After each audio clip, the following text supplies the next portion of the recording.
तिरंगा लहराएं, पूरे देश में एक माहौल बनाएं और खुशी पहले के बनिस्बत कुछ ज्यादा मनाएं। सो हम लोगों ने, तमाम देश के लोगों ने अपने घरों पर तिरंगा लगाया, अपनी गाड़ियों पर तिरंगा लगाया और पिछले एक हफ्ते से पूरा देश तिरंगामय दिख रहा है।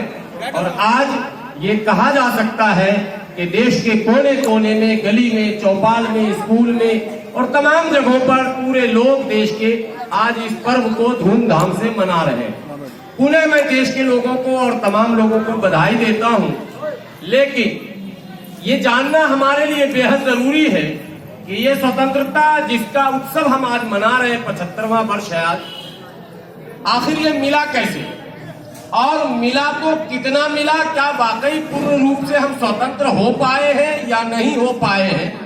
और कहां वो अड़चन है जो वास्तविक स्वतंत्रता के लिए स्पीड ब्रेकर बना हुआ है, जो हमारे उन तमाम महापुरुषों ने, जिन्होंने इस देश को अंग्रेजी साम्राज्य से मुक्त कराने के लिए और स्वयं का निर्णय स्वयं लेने के लिए अपनी पूरी जीवन संघर्ष करते करते बलिदान दे दिया, आखिर उनका सपना जो था वो साकार हुआ या नहीं हुआ? आज के दिन ये चिंतन और मंथन करने का भी दिन है। बहुत आश्चर्य न हो आपको कि 75 वर्ष पूरे होने के बाद, एक मुकम्मल संविधान मिलने के बाद, यह ऐलान हो जाने के बाद कि अब जो भारत है उसमें जो भी निर्णय होगा वो आम जनों का निर्णय होगा।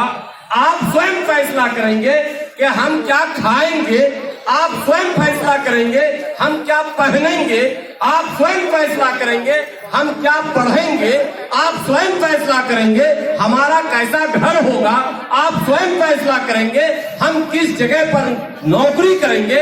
आपकी इच्छा पर किसी का कोई पहरा नहीं होगा। स्वतंत्रता का यही अर्थ है। लेकिन इस देश में हो क्या रहा? क्या आपके मन की शिक्षा आपको मिल रही है?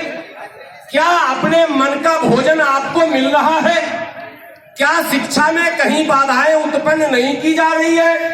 क्या भोजन में और कपड़े में? आज मैं इस मंच से जबकि नहीं कहना चाहिए, लेकिन कहना इसलिए पड़ेगा कि पिछले 2 दिन पहले इसी भारत में राजस्थान में जो घटना घटी है, वो घटना अमृत महोत्सव के सारे उत्सव पर पानी फेर रहा है।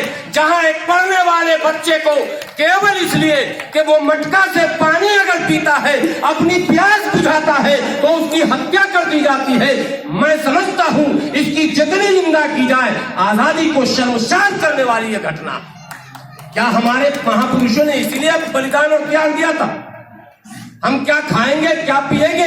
हमारी प्यास पर पहरा लगाया जाएगा, हमारे भूख पर ताला लगाया जाएगा, हमारे घरों में फ्रीजों को खोलकर चेक किया जाएगा, तुम क्या खा रहे हो, नहीं खा रहे हो।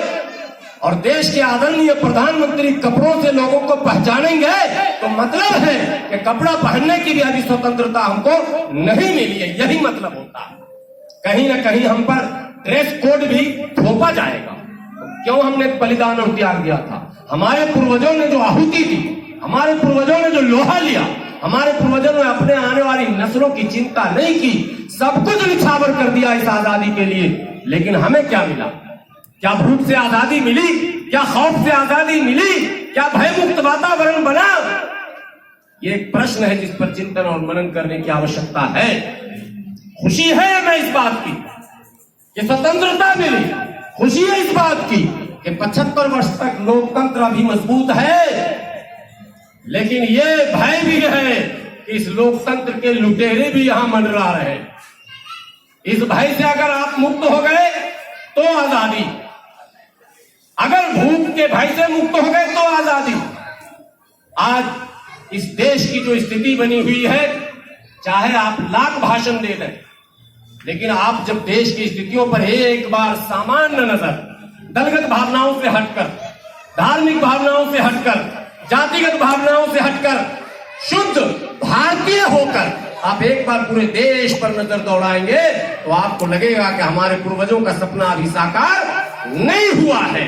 हमें इसके लिए संघर्ष अभी और भी करने पड़ेंगे। हाँ, वो जमाना था जब सशस्त्र आंदोलन चला था, लेकिन अब बाबा साहब अम्बेडकर ने इस लड़ाई को आसान किया।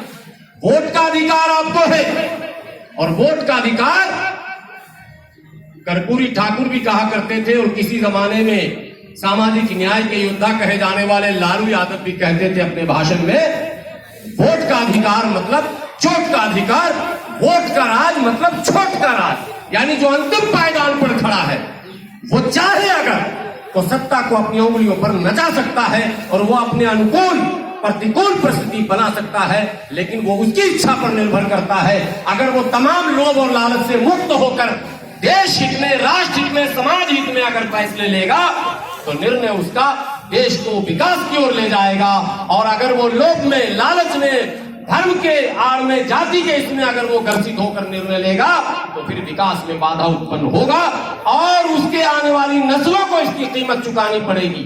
हमारे पूर्वजों ने त्याग और बलिदान दिया, तो माइक पर हम भाषण दे रहे हैं, आज झंडे फहरा रहे हैं हम, लेकिन 47 से पहले अगर हमारे पूर्वज हिम्मत न किए होते, लोभ लालच में आ गए होते, अंग्रेजों का जो फूट डालो राज करो की नीति थी, अगर उसमें, उसके षड्यंत्र में अगर फंस गए होते, तो आज हम ये झंडा लहरा नहीं रहे होते, आज हम भाषण नहीं कर पाते। लेकिन जब हमारे पूर्वजों ने अंग्रेजों की उस शक्ति के खिलाफ तमाम लोभ को त्याग कर, लालच को त्याग कर, भय को त्याग कर अपने समाज, अपने राज को प्राप्त करने के लिए, अपने समाज, अपने आने वाली पीढ़ी को एक उज्जवल भविष्य देने के लिए अपना सब कुछ न्यौछावर किया, तो क्या हमारा कर्तव्य नहीं बनता है कि हम भी आने वाली पीढ़ी को ऐसा दिन देकर जाए कि कोई मटका से पानी पिए तो उस पर कोई उंगली ना उठाए। हम ऐसा भारत बनाकर जाए कि जो जहां चाहे पानी पिए, जहां चाहे खाना खाए, जहां चाहे चला जाए, जिस जगह पढ़ना चाहे पढ़ ले, जिस अस्पताल में इलाज कराना चाहे करा ले, कहीं कोई बंदिश न हो जात और धर्म के नाम पर। ऐसे भारत के निर्माण के लिए आज भारत के इस 75वें स्वतंत्रता दिवस के अवसर पर आपको संकल्प लेना होगा, आपको ये अहद करना पड़ेगा, आपको आज ये सोच कर तय कर उठना चाहिए कि हम वैसे भारत के निर्माण में अभी आजादी पूरी नहीं मिली है जब तक के हमारे जो शहीद हुए हैं, हमारे लाखों लोग, उनके सपनों को हम साकार नहीं कर देंगे, और हम आने वाली पीढ़ी के लिए एक बेहतर और उज्जवल भविष्य जब तक नहीं छोड़कर जाएंगे, तब तक हम इस संघर्ष को रोकेंगे नहीं। और इसी संघर्ष को आगे बनाए रखने के लिए इस तरह के सामाजिक संगठन आते हैं, जो आपके बीच लगातार अपनी बात रखते हैं, आपको समझाते हैं, आपको चाहते हैं कि आपकी जो ऊर्जा है, आपका जो ज्ञान है, आपका जो अनुभव है, वो समाज के काम आ जाए। आपकी ऊर्जा, आपका ज्ञान, आपका अनुभव, आपकी दौलत, आपकी शोहरत, आपका चेहरा अगर समाज के काम ना आया तो फिर वो सब कुछ लेकर आप चले जाएंगे, और अपना नाम भी लेकर चले जाएंगे, कोई नाम लेने वाला नहीं मिलेगा। इसलिए ये तमाम चीजों को आप समाज के लिए अगर समर्पित करेंगे, तो जैसे आज हम इस झंडे को सलामी देने के बाद, भारत माता की जय के नारे के बाद, वंदे मातरम के बाद अपने उन तमाम महापुरुषों के जयकारा भी लगाते हैं, हम तमाम महापुरुषों को श्रद्धांजलि भी देते हैं और उनका नाम भी स्मरण करते हैं। वैसे ही समाज में अगर आपने अपनी ऊर्जा, अपना ज्ञान, अपना अनुभव और अपना तन मन धन लगाया, तो आने वाली पीढ़ी आपका भी नाम लेगी और आप अमर और अजर हो जाएंगे। इसलिए अमर होना है तो आप आज इस झंडे के नीचे ये प्रण लेकर जाएं कि जो कुछ हमें मिला है, प्रकृति ने हमें जिस योग्य बनाया है, हम सब कुछ समाज को समर्पित करेंगे और अपने आने वाली पीढ़ी को एक बेहतर भारत, एक बेहतर भविष्य देकर जाएंगे। इन्हीं शब्दों के साथ अपनी वाणी को विराम देता हूँ। जय हिंद, जय भारत।